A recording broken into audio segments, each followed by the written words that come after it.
finding your seats, if you could please take a moment to silence your cell phones for the service. Thank you.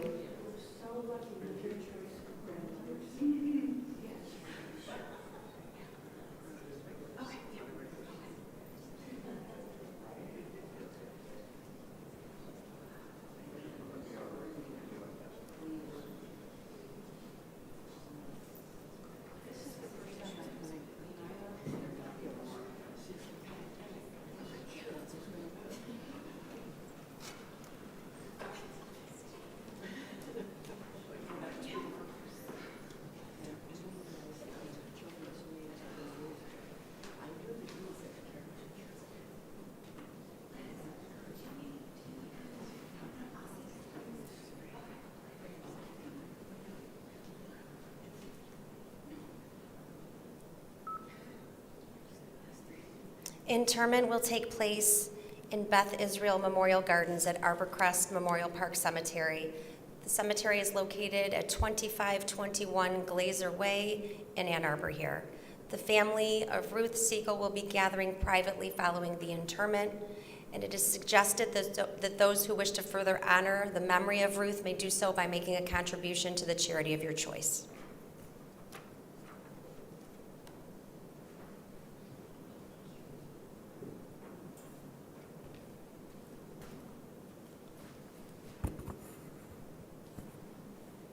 It's my honor here, a sad honor certainly, but it's my honor to officiate today and to pay tribute to a wonderful woman, a woman who many of us knew very well and whom I will speak about later, and more importantly, that Kaylee will speak about later on behalf of the family.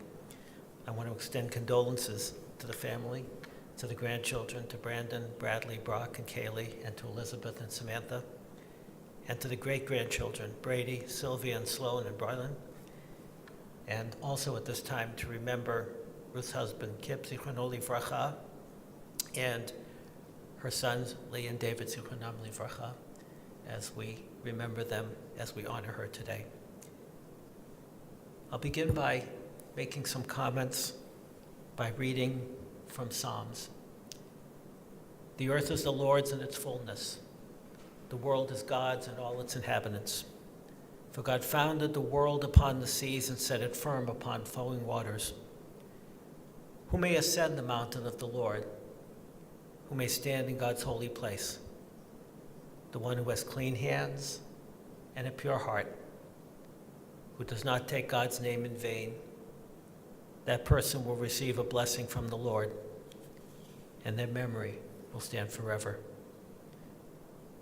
Who will stand upon your holy mountain, O God, the one who lives with integrity, who does what is right, speaks the truth in the heart, with no slander upon their tongue, doing no evil to their fellow.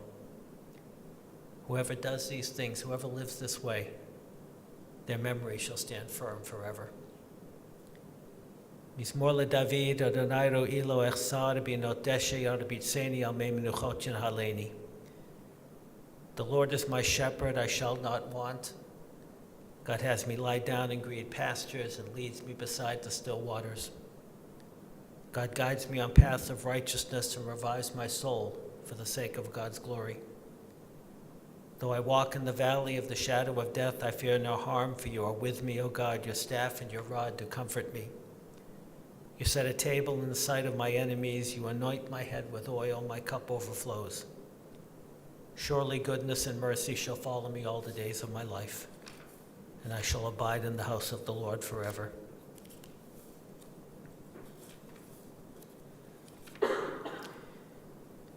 We've come together at this time of sorrow, but at this time of gratitude for the life that Ruth lived and our opportunity to share it with her. And at this time we recall the blessing of her life and thank God for all that was good and true in her life and for the precious memories which will endure and which will be passed down to the generations. Eternal God, be gracious to those who mourn, for they are in distress. Bless them with your compassion. Help us to ease their burden of sorrow. Send them light and peace.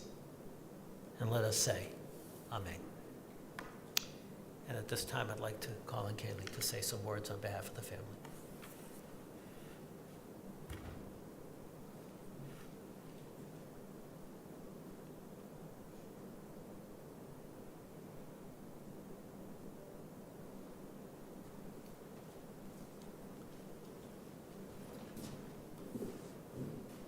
My grandmother, Ruth, as many of you knew her, was the epitome of class, elegance, beauty, and zest for all life. Above all, she managed to crack my heart open with every single moment we spent together, as I'm sure many of you in this room can relate. She was like a flower that bloomed in spring, but her only exception was that spring was no exception. She bloomed through every season.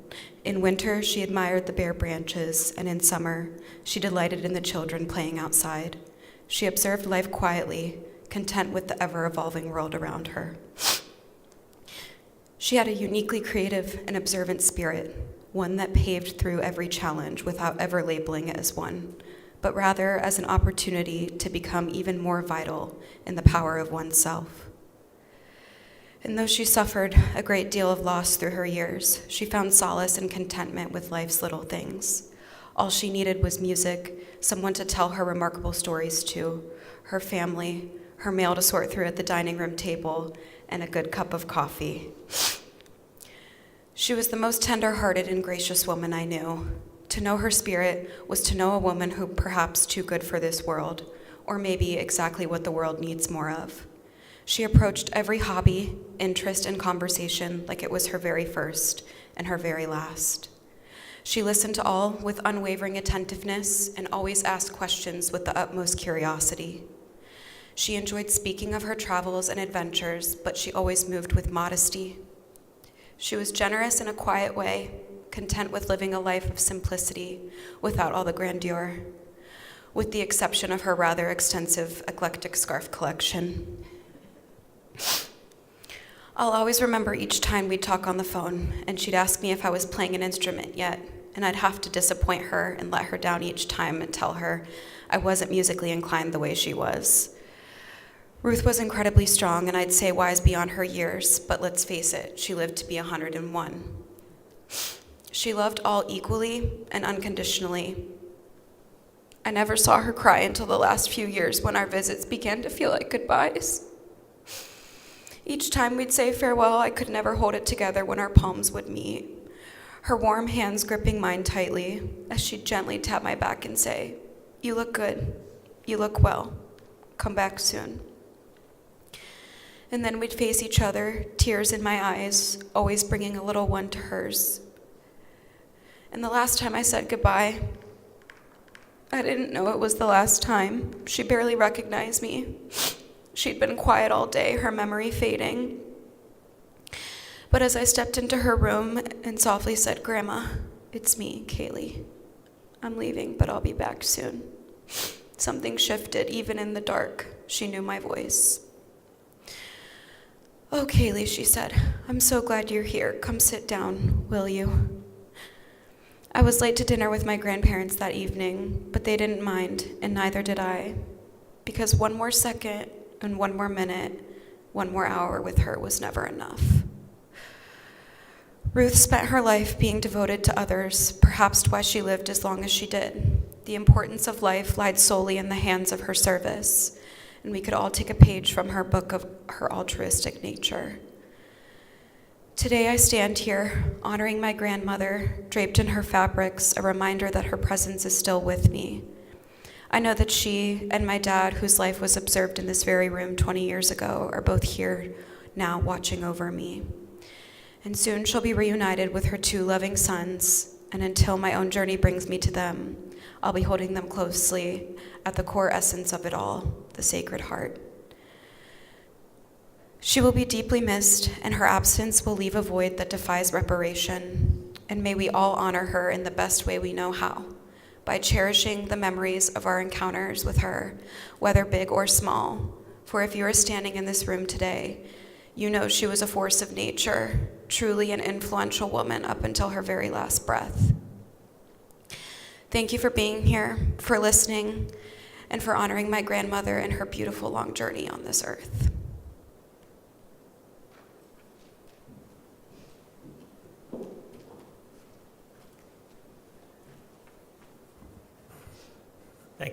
Thank you, Kelly, for your beautiful words about a truly beautiful woman. And I do want to say a few words myself.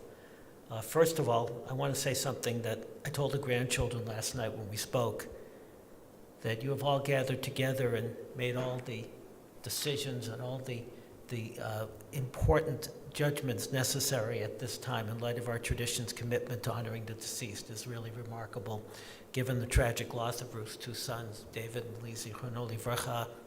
You have stood by your grandmother during her life and now at the time of her death, and that's the true meaning of family. Ruth was a wonderful woman. I knew her well during the years that I was a rabbi here in the congregation. And I learned some things last night in speaking to the family, some things that maybe I knew and had forgotten or didn't know in great detail. She was a lover of so many beautiful things in this world. Music. I told she was such a piano player and later a recorder player, and that she used her musical skills to help others, to therapy, which is such an important point. It's one thing to appreciate the music for ourselves. It's another to make it meaningful for others. She loved nature and was committed to making sure that this earth, to the extent that any of us can, could be protected. It was so important to her, the organizations that she belonged to, the causes that she supported. And those things brought her a sense of peace and serenity that accompanied her through life, even through the losses that I mentioned. She was always positive. She always had a beautiful smile. And by the way, the picture that accompanied the obituary in the Ira Kaufman website is so beautiful. And it's exactly the way that I remember her. I can picture Ruth sitting here at Friday night services with that quiet and somewhat unassuming presence. This place meant a great deal to her, as did the classes and programs she attended here. And there are, and I mentioned this to the family last night, we had a project a few years ago of oral history of the Jewish community of Ann Arbor, and she was one of the ones who participated. And I listened to it last night. It's online. You can find it. I listened to her section last night. She talked about how varied the Jewish community was here and how there were so many different things for so many different people. And she said you couldn't even do them all if you wanted to. I think she was really appreciative of this community, as we were of her. She found great peace here and found great peace in the teachings and in the traditions. And we had so many occasions to talk, and I always left those conversations feeling enriched by her perspective and grateful for her presence. It left me always with a sense of calm, and her quiet voice was always a welcome respite for me. You know, being a rabbi in a congregation can get a little bit hectic and can get a little bit, feeling pulled in a lot of different directions. But I sincerely remember when I talked with Ruth, feeling that sense of being grounded and being at peace and being serene, as was said. Ruth loved her family. She loved her grandchildren, and she loved her great-grandchildren.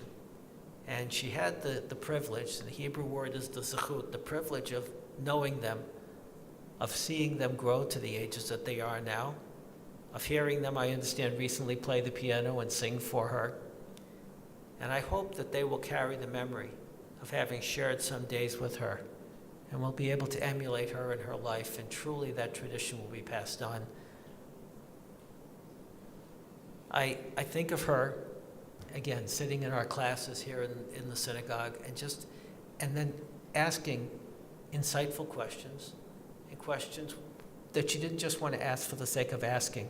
She asked them to get answers and to listen to the answers, and she respected the answers and respected the conversation. And again, that was just something that I welcomed as a rabbi and as a teacher. Now, tonight we're going to celebrate the holiday of Purim, and we'll celebrate the heroism of one of the two biblical women who have books named after them. Ironically enough, one of those is Ruth. The other is Esther. I wish it would have been perfect for this eulogy if Purim was celebrating Ruth, but it doesn't. But she was there in the picture in terms of the connection of the biblical names. But Esther, our tradition teaches, was a heroine, but that she acted heroically in quiet ways. She stood loyally with her people. She stood by those in her family. She had a sense of when the right time was to make comments and when the right time was to stand quietly and serenely and strongly. Our tradition teaches she was a heroine. By giving our people a sense of security and a faith in the future. I think that's one thing that Ruth did. Ruth did for all of us. Gave us that sense of security, and through her actions, the faith that one can overcome the burdens of life by continuing to have that smile, continuing to have that peace, and to pass it on to others. I'm so glad that I had the opportunity to know her. She taught me quite a bit, and her memory will always be for a blessing. And at this time, I'd like to ask you to rise so we can say the memorial prayer, which links Ruth's name with the names of our ancestors, and also urges us to keep her in the bond of life by telling her stories, by embracing the values that she stood for, by emulating her sense of goodness and kindness and sweetness that she passed on with every conversation she had and with every time people felt her presence. El male rachamim shochen b'hamromim hametzei menucha nechona tachat kanfei hashchina במעלות כראשים וטהורים כזוהר רקיע מזהירים בנשמת רות בת אברהם ושרה שלחה לעולמה. בגן עדן תהא מנוחתן הבעל הרחמים אסתיריה בסתר כנפך לעולמים. וצרור בצורכם מנשמתה אדוני הוא נחלתה ותנוח בשלום על משכבה ונאמר Amen. O God, exalted and full of compassion, grant perfect peace in your sheltering presence among the holy and the pure. To the soul of Ruth Siegel, Ruth Bat Avraham Vasara, who has returned to his eternal home. O God, remember and help us to remember all of the worthy deeds that Ruth performed in the land of the living. May Ruth's soul be bound up in the bond of life. The Lord is her portion. May she rest in peace. And may we keep her alive in our hearts through our memories, our storytelling, our love, and our respect. And let us say, Amen.